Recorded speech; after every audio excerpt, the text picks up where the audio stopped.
ನಮಸ್ಕಾರ ವೀಕ್ಷಕರೇ, ವಿಕಸನ ಟಿವಿಗೆ ಸ್ವಾಗತ. ನಾನು ಹರ್ಷಿತಾ ದೊಳ್ಪಾಡಿ. ಇಂದು ನಮ್ಮೊಂದಿಗಿದ್ದಾರೆ ಒಬ್ಬರು ವಿಶೇಷ ವ್ಯಕ್ತಿ. ಜೀವನದಲ್ಲಿ ಬರುವ ಸವಾಲುಗಳನ್ನ ಮೆಟ್ಟಿ ನಿಂತು ಪುರುಷರಿಗೆ ಸೀಮಿತವಾಗಿರುವ ಆಟೋ ಚಾಲನೆ ಕ್ಷೇತ್ರದಲ್ಲಿ ತನ್ನ ಚಾಪನ್ನು ಮೂಡಿಸಿರುವ ಪದ್ಮಾವತಿ ಇವರು. ಬನ್ನಿ ಇವರ ಸಾಹಸಮಯ ಜೀವನದ ಪಯಣದ ಅನುಭವಗಳನ್ನ ಅವರ ಮಾತುಗಳಲ್ಲೇ ಕೇಳ್ಕೊಂಡು ಬರೋಣ. ನಮಸ್ತೆ ಮ್ಯಾಮ್. ನಮಸ್ತೆ. ನೀವು ಹಲವು ವರ್ಷಗಳಿಂದ ಆಟೋ ಚಾಲಕರಾಗಿ ಕೆಲಸ ಮಾಡ್ತಾ ಇದ್ದೀರಾ. ನಿಮ್ಮ ಈ ವೃತ್ತಿ ಜೀವನಕ್ಕೆ ಯಾರು ನಿಮಗೆ ಸ್ಫೂರ್ತಿ? ನನಗೆ ರಿಕ್ಷಾ ಡ್ರೈವರ್ ಆಗೋದಕ್ಕಿಂತ ಮೊದಲು ನಾನು ಡ್ರೈವಿಂಗ್ ಟೀಚರ್ ಆಗಿದ್ದೇನೆ. ನಾನು ಅಂದರೆ ನಮ್ಮ ಇಲ್ಲಿ ಪದವಿನಲ್ಲಿ ಅವರ ಮನೆ ಮೊದಲು ಇದ್ದದ್ದು ಜೋಸೆಫ್ ಸರ್ ಹೇಳಿ. ಅವರೇನು ಅಂತ ಹೇಳಿದರೆ, ನನಗೆ ನೀವು 2 ವೀಲರ್ ಕ್ಲಾಸಿಗೆ ಬನ್ನಿ ಅಂತ ಹೇಳಿ ನನ್ನನ್ನು ಒತ್ತಾಯದಲ್ಲಿ ಕರೆದ್ರು. ಹಾಗೆ ನಾನು 2 ವೀಲರ್ ಕ್ಲಾಸು ಕೊಡ್ತಾ ಇದ್ದೆ. 1-2 ವರ್ಷದವರೆಗೆ ನಾನು 2 ವೀಲರ್ ಕ್ಲಾಸ್ ಕೊಟ್ಟು ಆಮೇಲೆ ಅವರು ಹೇಳಿದರು, ನೀವು 4 ವೀಲರ್ ಕ್ಲಾಸ್ ಕೊಡಲಿಕ್ಕೆ ಬನ್ನಿ ಅಂತೇಳಿ ಹೇಳಿದರು. ಹಾಗೆ ನಾನು ಮತ್ತೆ ಆಗ ಅವರಿಗೆ ಹೇಳಿದೆ, ನನಗೆ ಅದು ಸಾಧ್ಯ ಇಲ್ಲ, ನನ್ನಿಂದ ಆಗುವಂಥದ್ದಲ್ಲ ಅಂತ ಹೇಳಿ ಅವರಿಗೆ ಹೇಳಿದ್ದೆ. ಆದರೂ ಅವರಿಗೆ ಇಲ್ಲ, ನಿಮಗೆ ಆಗ್ತದೆ, ನೀವು ಬನ್ನಿ ಅಂತ ಹೇಳಿದರು. ಮತ್ತು ನಾನು ಅವರಿಗೆ ಹೇಳಿದೆ, ನೀವು ಹಾಗಾದರೆ ಒಂದು ಗಾಡಿ ನೋಡಿ ಅಂತ ಹೇಳಿ. ಹಾಗೆ ಅಲ್ಲಿ ಅವರು ಬೆಳ್ತಂಗಡಿಯಿಂದ ಅವರೇ ಒಂದು ಗಾಡಿ ನೋಡಿ ನನಗೆ ಹೇಳಿದರು, ನಾನು ಗಾಡಿ ನೋಡಿದ್ದೇನೆ, ಬಂದು ತಗೊಂಡು ಹೋಗಿ ಅಂತ ಹೇಳಿ. ಮತ್ತು ನಾನು ಮತ್ತು ನನ್ನ ಮಾವ ಹೋಗಿ, ಮಗ ಸಣ್ಣವನಿದ್ದ, ಮಗನನ್ನು ಕರ್ಕೊಂಡು ಹೋಗಲಿಕ್ಕೆ ಆಗ್ತಿರಲಿಲ್ಲ. ಹಾಗೆ ಅವರೇ ನನ್ನ ಮಾವ ಹೋಗಿ ನಾವು ಒಂದು ಗಾಡಿಯನ್ನು ಹಿಡ್ಕೊಂಡು ಬಂದ ಮೇಲೆ ನಾವು ಡ್ರೈವಿಂಗ್ ಸ್ಕೂಲಿಗೆ ನಾನು ಕ್ಲಾಸ್ ಕೊಡ್ತಾ ಇದ್ದೆ. ಗಾಡಿ 4 ವೀಲಲ್ಲಿ ಕ್ಲಾಸ್ ಕೊಡ್ತಾ ಇದ್ದೆ.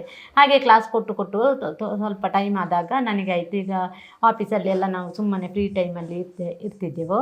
ಹಾಗೆ ಇರುವಾಗ ಇದು ಸುಮ್ಮನೆ ಟೈಮ್ ವೇಸ್ಟ್ ಮಾಡೋದು ಯಾಕೆ ಅಂತ ಹೇಳೋ ಉದ್ದೇಶಕ್ಕೆ ಮಗನಲ್ಲಿ ಹೇಳಿದೆ, ಒಂದು ನಾನು 3 ವೀಲ್ ತೆಗಿತೇನೆ ಅಂತ ಹೇಳಿ ರಿಕ್ಷಾ ತೆಗಿತೇನೆ. ಅದು ಏನು, ಇವಾಗಲೂ ನಾನು ಡ್ರೈವಿಂಗ್ ಸ್ಕೂಲಲ್ಲಿ ಕ್ಲಾಸ್ ಇರುವಾಗ ಕ್ಲಾಸ್ ಕೊಟ್ಟು ಉಳಿದ ಟೈಮಲ್ಲಿ ನಾನು ರಿಕ್ಷಾ ಓಡಿಸ್ತಾ ಇರೋದು. ಇದನ್ನೆಲ್ಲ ನನಗೆ ರಿಕ್ಷಾವನ್ನು ಕಲಿಸಿದ್ದು ನನ್ನ ಮಗನೇ.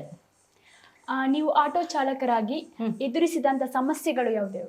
ಅದೆಲ್ಲ ಸಮಸ್ಯೆಗಳು, ಎಷ್ಟೋ ಸಮಸ್ಯೆಗಳುಂಟು. ಅಂದರೆ ಒಬ್ಬರು ಮಹಿಳೆ ಒಂದು ಗಾಡಿಯನ್ನು ಓಡಿಸ್ತಾರೆ ಅಂತ ಹೇಳುವಾಗ ಪಬ್ಲಿಕ್ ಜನಗಳಿಗೆ, ಗಂಡಸರಿಗೆ, ಇನ್ನು ಹೆಂಗಸರು ರಿಕ್ಷಾ ಬಿಡಲಿಕ್ಕೆ ಬಂದರೆ ನಮಗೆ ಬಾಡಿಗೆ ಇಲ್ಲದಾಗ್ತದಾ, ಈ ಥರದ್ದೆಲ್ಲ ತುಂಬ ನಾವು ಸವಾಲುಗಳನ್ನು ಎದುರಿಸಿದ್ದೇವೆ. ಆದರೆ ನಾವು ಯಾವುದಕ್ಕೂ ಸಮೇತ ಜಗ್ಲಿಲ್ಲ. ನಮ್ಮಿಂದ ಎಲ್ಲವೂ ಆಗ್ತದೆ ಅಂತ ಹೇಳಿ ನಾವು ಮತ್ತೆ ಅದನ್ನೆಲ್ಲ ಎದುರಿಸಿ ನಾವು ರಿಕ್ಷಾ ಓಡಿಸ್ತಾ ಇದ್ದೆವು. ಮನೆಯ ಜವಾಬ್ದಾರಿ ಮತ್ತು ಆಟೋ ಚಾಲನೆ, ಈ ಎರಡನ್ನ ನೀವು ಹೇಗೆ ನಿಭಾಯಿಸ್ತಾ ಇದ್ದೀರಿ? ಅದು ಮ್ಯಾಮ್, ನಮಗೆ ಏನಂತ ಹೇಳಿದರೆ ಸಮಯ, ನಮ್ಮಲ್ಲಿ ಯಾವತ್ತು ಒಂದು ಸೆಕೆಂಡಿಗೆ ಸಮೇತ ನಮ್ಮಲ್ಲಿ ಏನು ಅಂತ ಹೇಳಿದರೆ ಆ ಟೈಮನ್ನು ನಾವು ಇಟ್ಟುಕೊಳ್ಬೇಕು. ಅಂದರೆ ಸಮಯ ವೇಸ್ಟ್ ಮಾಡಬಾರ್ದು. ನಾನು ಇಷ್ಟು ಗಂಟೆಗೆ ಏಳಬೇಕು, ಇಷ್ಟು ಗಂಟೆಗೆ ಮಲಗಬೇಕು, ಇಷ್ಟು ಗಂಟೆಗೆ ಈ ಕೆಲಸ ಆಗಬೇಕು, ಇಷ್ಟು ಗಂಟೆಗೆ ನಾನು ಹೊರಟು ಹೋಗಬೇಕು. ಈ ಥರ ನಮ್ಮಲ್ಲಿ ಸಮಯ ಪ್ರಜ್ಞೆ ಇದ್ದರೆ ನಾವು ಎಲ್ಲ ಕೆಲಸಗಳನ್ನು ನಿಭಾಯಿಸ್ಬೋದು.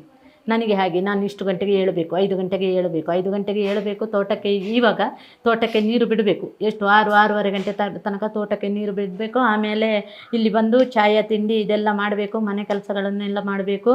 ಆಮೇಲೆ ಇಷ್ಟು ಗಂಟೆಗೆ ಅಂತ ನಾವು ಕ್ಲಾಸ್ ಹೋಗ್ತಿರ್ತೇವೆ 4 ವೀಲ್ ಕ್ಲಾಸಿಗೆ. 8 ಗಂಟೆಗೆ ಆದರೆ 8 ಗಂಟೆಗೆ ನಾವು ಕರೆಕ್ಟಲ್ಲಿ ಪೇಟೆಯಲ್ಲಿ ಕುಂತೂರಲ್ಲಿ ನಾವು ಇರಬೇಕು. ಅಷ್ಟೊತ್ತಾಗುವಾಗ 8 ಗಂಟೆಗೆ ಅವರು ಬರ್ತಾರೆ, ಕ್ಲಾಸ್ ಮಾಡ್ತಾರೆ, ಹೋಗ್ತಾರೆ, ಮತ್ತು ವಾಪಸ್ ಆಗಿ ಅವರಿಗೆ ನಾವು ಟೈಮ್ ಕೊಟ್ಟಿರ್ತೇವೆ. ಇಷ್ಟು ಗಂಟೆಗೆ ನಮಗೆ ಇಷ್ಟು ಗಂಟೆಯಿಂದ ಇಷ್ಟು ಗಂಟೆ ತನಕ ಕ್ಲಾಸು ಅಂತೇಳಿ. ಆಮೇಲೆ ನಾವು ಬಾಡಿಗೆ ಮಾಡೋದು.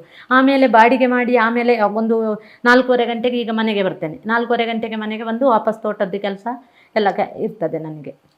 ಹಾಗೆ ನೀವು ಆಟೋ ಚಾಲನೆ ಮಾಡಬೇಕು ಅಂತ ಹೊರಟಾಗ ನಿಮ್ಮ ಕುಟುಂಬದವರು ನಿಮಗೆ ಯಾವ ರೀತಿ ಬೆಂಬಲವಾಗಿ ನಿಂತರು? ನನಗೆ ತುಂಬ ಬೆಂಬಲವಾಗಿ ನಿಂತರು ಮೇಡಮ್.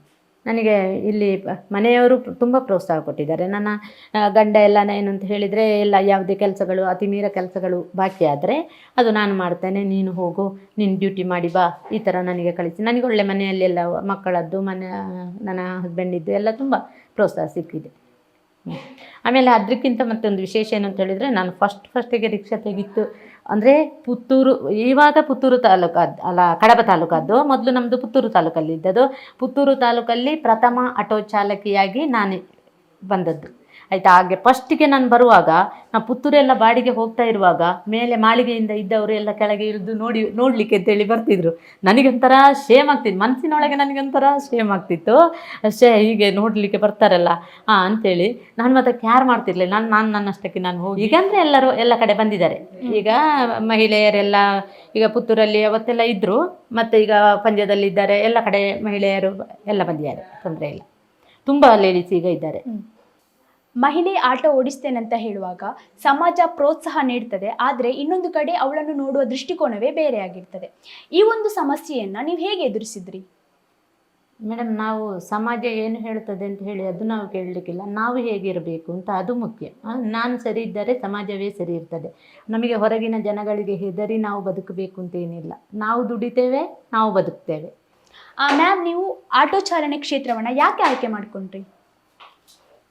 ಮ್ಯಾಮ್, ನಾನು ಅದನ್ನು ನಾನೇ ಆಗಿ ಇದು ಮಾಡಿಕೊಂಡದಲ್ಲ. ಅದು ನಮಗೇನು ಅಂತ ಹೇಳಿದರೆ ಯೋಗ. ಯೋಗ ಬಂದರೆ ನಾವು ಯಾವುದನ್ನು ಸಮೇತ ಎದುರಿಸಬೇಕಾಗ್ತದೆ. ನನಗೆ ಅಂದರೆ ಸಣ್ಣದಿರುವಾಗಲೇ ಇದು ಎಲ್ಲ ಗಾಡಿಗಳನ್ನು ತಗೊಂಡು ಹೋಗಬೇಕು ಅಂತೇಳಿ ತುಂಬ ಇಂಟ್ರೆಸ್ಟು. ಕೆಲವು ಸರಿ ನಾನು ಸಣ್ಣವಳಿರುವಾಗ ಕೆಲವರೆಲ್ಲ ಕಾರ್ ತಗೊಂಡು ಹೋಗುವಾಗ ನನಗೆ ತುಂಬ ಒಂಥರ ಆಸೆ ಅಂದರೆ ತುಂಬ ಆಸೆ. ನನಗೆ ಯಾಕೆ ಆಗೋದಿಲ್ಲ, ನಾನು ತಗೊಂಡು ಹೋಗಬೇಕು ಅಂತ. ಸಣ್ಣವಳಿರುವಾಗ ನಾನು, ನನ್ನ ಅಣ್ಣ ಒಬ್ಬ ಇದ್ದಾನೆ ಮೈಲಪ್ಪ ಅಂತ ಹೇಳಿ, ಅವರು PT ಮಾಸ್ಟರ್ ಆಗಿದ್ದಾರೆ. ಅವರ ಜೊತೆ ಎಲ್ಲ ನಾವು ಸೈಕಲಲ್ಲಿ ಹೋಗೋದು. ಸೈಕಲಲ್ಲಿ ಹೋಗುವಾಗ ನಾವು ಮಾತಾಡಿಕೊಂಡು ಬರೋದು, ಇದನ್ನೇ ಮಾತಾಡಿಕೊಂಡು ಬರೋದು. ಆಗ ನಾನು ಸಣ್ಣವಳಿರುವಾಗ ನನ್ನ ಅಣ್ಣನಲ್ಲಿ ಒಂದು ದಿನ ನಾನು ಹೇಳಿದ್ದೇನೆ, ಅಣ್ಣ ನನಗೆ ಸಾಯೋದಕ್ಕಿಂತ ಮೊದಲೊಂದು ಕಾರು ಕಲಿತೇ ನಾನು ಸಾಯೋದು, ಮತ್ತೇನಾದರೂ ಪರವಾಗಿಲ್ಲ ಅಣ್ಣ ಅಂತೇಳಿ ಆವಾಗ ನಾನು ಹೇಳಿದ್ದೆ. ಹಾಗೆ ಅದು ನಮಗೆ ಇಂಟ್ರೆಸ್ಟು, ಕಲಿಬೇಕು ಅಂತೇಳಿ. ಎಲ್ಲ ಗಾಡಿ ಅದು ಯಾಕೆ ಆಗೋದಿಲ್ಲ ಅಂತ ನಮಗೆ ಒಂದು ಹಠ ಇರ್ತದಲ್ಲ, ಆ ಗಾಡಿ ಓಡಿಸಬೇಕು, ಈ ಗಾಡಿ ಓಡಿಸಬೇಕು, ಯಾಕೆ ನಮಗೆ ಆಗೋದಿಲ್ಲ ಅಂತೇಳಿ ಆ ಒಂದು ಹಠದಲ್ಲಿ ಹೋದಷ್ಟೇ. ಮತ್ತು ನಮಗೆ ಯೋಗ ಅಷ್ಟೇ. ನೀವು ಆಟೋ ಓಡಿಸುವಾಗ ನಿಮಗೆ ಖುಷಿ ಕೊಟ್ಟಂತಹ ವಿಚಾರ ಯಾವುದು? ಖುಷಿ ಅಂದರೆ ನಾವು ಈಗ ಮನೆಯಲ್ಲಿ ತುಂಬ ಸುಸ್ತಾಗೆಲ್ಲ ಡ್ಯೂಟಿಗೆ ಹೋಗೋದಲ್ಲ, ಮನೆಯಲ್ಲಿ ಸುಸ್ತಾಗಿ ಆಗಿ ಸಾಕಾಗಿ ಹೋಗ್ತದೆ. ಪಬ್ಲಿಕ್ ಹೋಗುವಾಗ ಒಂದು 4 ಜನ ಮಾತಾಡುವಾಗ, ಒಂದು ತಮಾಷೆ ಮಾತಾಡುವಾಗ ಅದೆಲ್ಲ ಒಂಥರ ಖುಷಿ ಆಗ್ತದೆ. ಮತ್ತು ನಮ್ಮ ರಿಕ್ಷಾ ಸ್ಟ್ಯಾಂಡಿನ ಹತ್ರ ಒಂದು ಅಂಗಡಿ ಎಲ್ಲ ಇರ್ತದೆ.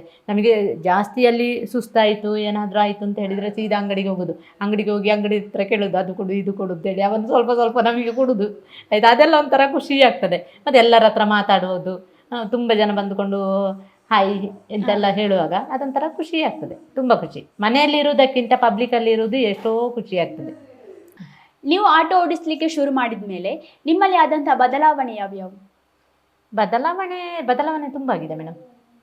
ಅಂದರೆ ಎಲ್ಲ ವ್ಯವಹಾರಕ್ಕೆ ಈಗ ಮಾಡಬೇಕು ಅಂತಾದರೆ ನಾವು ಆಟೋ ಓಡಿಸಿ, ಮತ್ತು ಮನೆಗೆ ಖರ್ಚು ಅದು ಎಲ್ಲವನ್ನು ನಾವು ಆಟೋ ಓಡಿಸಿ ಎಲ್ಲ ಭರಿಸ್ತೇವೆಲ್ಲ ಹಾಗೆ. ಮತ್ತು ಡ್ರೈವಿಂಗ್ ಸ್ಕೂಲಲ್ಲಿ ನಮಗೆ ಆಗ್ತದೆ, ನಮಗೆ ಇದಕ್ಕಿಂತ ನಮಗೆ ಅದು ಲಾಭ. ಆದರೆ ನನಗೀಗ ಮನೆಗೆ ಆಚೆ ಕಡೆ ಹೊರಗಡೆ ಎಲ್ಲ ಹೋಗಲಿಕ್ಕೆ ಟೈಮ್ ಇಲ್ಲದ ಕಾರಣ ನಾನಿಲ್ಲಿ ಲೋಕಲಲ್ಲಿ ಇದ್ದೇನೆ. ಇದಂದರೆ ಒಂಥರ ಹಳ್ಳಿ ಅಲ್ಲ, ಹಳ್ಳಿ ಆದ ಕಾರಣ ಸ್ವಲ್ಪ ಜನಗಳೆಲ್ಲ ಡ್ರೈವಿಂಗ್ ಸ್ಕೂಲಿಗೆಲ್ಲ ಸ್ವಲ್ಪ ಕಡಿಮೆ ಇರ್ತಾರೆ. ಆದರೆ ಪರವಾಗಿಲ್ಲ, ಇರ್ತಾರೆ. ಉಚಿತ ಬಸ್ ಬಂದ ಮೇಲೆ ನೀವು ಯಾವ ರೀತಿಯಾದ ತೊಂದರೆಗಳನ್ನು ಅನುಭವಿಸಿದ್ದೀರಿ? ಉಚಿತ ಬಸ್ ಬಂದ ಮೇಲೆ ತುಂಬ ಸಮಸ್ಯೆಯನ್ನು ಎದುರಿಸ್ತೇವೆ ಮೇಡಮ್. ಯಾಕೆಂತ ಹೇಳಿದರೆ ಮೊದಲೆಲ್ಲ ಉಚಿತ ಬಸ್ ಇಲ್ಲದಿರುವಾಗ ಎಲ್ಲ ಹೆಂಗಸರೆಲ್ಲ ನಮ್ಮ ರಿಕ್ಷಾದಲ್ಲಿ ಎಲ್ಲ ಬರ್ತಿದ್ರು. ಬರುವಾಗ ನಮಗೆ ಒಂದು ಸ್ವಲ್ಪ ಇದಾಗ್ತಿತ್ತು, ಬಾಡಿಗೆಲ್ಲ ಆಗ್ತಿತ್ತು. ಇವಾಗ ಏನು ಅಂತ ಹೇಳಿದರೆ ಎಲ್ಲರೂ ಬಸ್ಸಿಗೆ ಕಾಯುವುದು. ಬಸ್ಸಿಗೆ ಕಾದು ಅರ್ಧ ಗಂಟೆ 1 ಗಂಟೆ ಕಾದು ಬಸ್ ಇಲ್ಲ ಅಂತಾದರೆ ಮೆಲ್ಲ ನಮ್ಮ ಗಾಡಿಗೆ ಹತ್ತಾರೆ. ಹಾಗೆ ಅದು ಈಗ ಉಚಿತ ಬಸ್ಸಿನಿಂದಲೂ ಜಾಸ್ತಿಯಾಗಿ ನಮಗೇನು ಅಂತ ಹೇಳಿದರೆ ಗ್ಯಾಸ್ ಈಗ ಸಮಸ್ಯೆ ಆಯಿತು. ಈಗ ನಮಗೆ ಗ್ಯಾಸೇ ಸಿಗ್ತಾ ಇಲ್ಲ. ಆದ ಕಾರಣ ಆಟೋ ಓಡಿಸಲಿಕ್ಕೆ ಆಗೋದಿಲ್ಲ. ನಾನೀಗ ನಿನ್ನೆಯಿಂದ ಆಟೋ ಓಡಿಸುವುದನ್ನು ನಿಲ್ಲಿಸಿದ್ದೇನೆ. ಇನ್ನು ಗ್ಯಾಸ್ ಬಂದ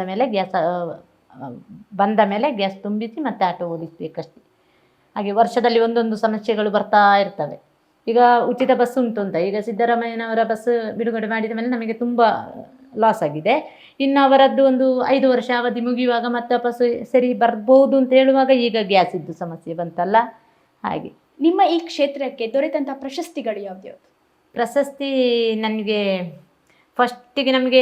ಫಸ್ಟಿಗೆಲ್ಲ ಬೇರೆ ಬೇರೆ ಕಡೆಯಿಂದ ಸಿಕ್ಕಿದೆ. ಅಂದರೆ ಕಡಬದಲ್ಲಿ ಲಯನ್ಸ್ ಕ್ಲಬ್ಬಿನವರು ಕೊಟ್ಟಿದ್ದಾರೆ. ಆಮೇಲೆ ನರಿಮೊಗರು ಅಲ್ಲಿ ಕನ್ನಡ ಸಾಹಿತ್ಯ ಸಮ್ಮೇಳನದಲ್ಲಿ ಅದಕ್ಕೆ ಕರೆದಿದ್ರು.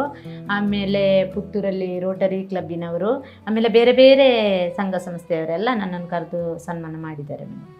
ಆಟೋ ಚಾಲನೆ ಕ್ಷೇತ್ರಕ್ಕೆ ಬರಲು ಇಚ್ಛಿಸುವಂತಹ ಮಹಿಳೆಯರಿಗೆ ನೀವು ಯಾವ ರೀತಿ ಸಂದೇಶವನ್ನು ಕೊಡ್ತೀರಿ? ಸಂದೇಶ ಏನಂತ ಹೇಳಿದರೆ, ಬನ್ನಿ ಆಟೋ ಓಡಿಸಲಿಕ್ಕೆ ಬನ್ನಿ. ಈಗ ಫಸ್ಟಿಗೆ ನಾನೊಬ್ಬಳು ಬಂದಿದ್ದೇನೆ ಅಂತ, ಈಗ ತುಂಬ ಜನ ಬಂದಿದ್ದಾರೆ, ತುಂಬ ಮಹಿಳೆಯರು ಇದ್ದಾರೆ. ಸಾಧಾರಣ ಈಗ ಒಂದು 7-8 ಜನ ಇರ್ಬೋದು. ಆದರೆ ಮತ್ತೆ ಸಹ ಬನ್ನಿ ಅಂತ ಹೇಳಿ ನಾನು ಕರೀತಾ ಇದ್ದೇನೆ.